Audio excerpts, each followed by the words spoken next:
urusan yang sebetulnya menurut saya urusan ringan. Menurut Bapak masih yakin dengan pernyataan Bapak sebelumnya ada agenda besar dan ada orang besar di balik kasus ijazah? Saya pastikan, ya. Bapak sudah tahu Gimana? kira-kira siapa di balik? Ya, saya kira gampang ditebak lah. Tapi tidak. Tidak perlu saya sampaikan. Dan Bapak tadi mengatakan bahwa lebih baik ini dibawa sampai ke ranah hukum. Ya, untuk pembelajaran kita semuanya, bahwa jangan sampai gampang menuduh orang, jangan sampai gampang menghina orang, menfitnah orang, mencemarkan nama baik seseorang. Kalau ada pertanyaan ini akan di ranah hukum saja, Bapak membawa ini ranah hukum saja, atau ada kemungkinan mediasi? Saya kira untuk pembelajaran kita memang lebih baik dilakukan di penegakan hukum, diputuskan di pengadilan akan lebih baik. Untuk pembelajaran kita semuanya. Dan Bapak juga pernah berjanji kalau sampai ke pengadilan, ijazahnya Bapak akan tunjukkan di sana, di pengadilan. Yaitu forum yang paling baik untuk menunjukkan ijazah asli saya. Dari SD, SMP, SMA, universitas semuanya kan saya bawa. Untuk pembelajaran hukum, memang apa yang Bapak khawatirkan kalau ijazah ini, kasus ijazah ini terus bergulir di luar soal tudingan ijazah palsu? Ya kan bisa terjadi tidak hanya kepada saya, bisa ke yang lain, bisa ke menteri, bisa ke presiden yang lain, bisa ke gubernur, bupati, wali kota, semuanya. Dengan tuduhan asal-asalan. Tapi kalau menuduh dengan bukti itu yang baik.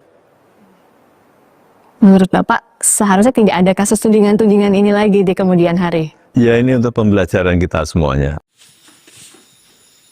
Baik teman-teman, kembali lagi bersama saya di IDN News. Pada kesempatan ini kita akan membahas lagi tentang kasus ijazah palsu Pak Jokowi. Ini sekian kalinya. Ini menjadi perdebatan yang luas di tengah-tengah masyarakat. Dan kita akan membahasnya kali ini dengan beberapa poin yang telah beredar di masyarakat maupun di media sosial. Pada tanggal 19 Desember 2025, Presiden yang ke-7 Republik Indonesia Pak Joko Widodo mengungkapkan alasan membawa kasus tuduhan ijazah palsu ke ranah hukum untuk memberi pelajaran agar tidak sembarangan menuduh, menghina ataupun memfitnah orang lain, termasuk mencemarkan nama baik. Ia berjanji akan menunjukkan ijazah aslinya saat proses pengadilan berlangsung. Selain itu, Jokowi juga menekankan bahwa pentingnya solidaritas dan rasa gotong royong dalam menghadapi tantangan bangsa.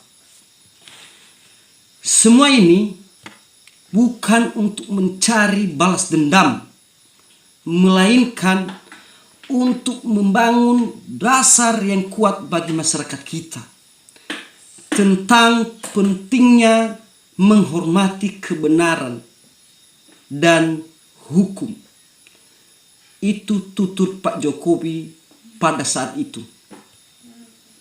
Kemudian kita juga tahu dan bisa menilai sampai sekarang bagaimana proses kasus ijazah Pak Jokowi. Ini kasusnya sudah berlarut-larut. Ini kasus sudah diangkat pada tahun 2025 hingga 2026 saat ini. Tapi masih belum mendapatkan titik terang. Bahkan ini menjadi bahan perdebatan yang luas di media sosial maupun di tengah-tengah masyarakat. Tentunya ini kasus banyak efeknya. Mencemarkan nama baik seorang mantan presiden Indonesia. Apa kita tidak malu? Bagaimana tanggapan negara-negara lain bila mendengarkan insiden yang terjadi pada saat ini?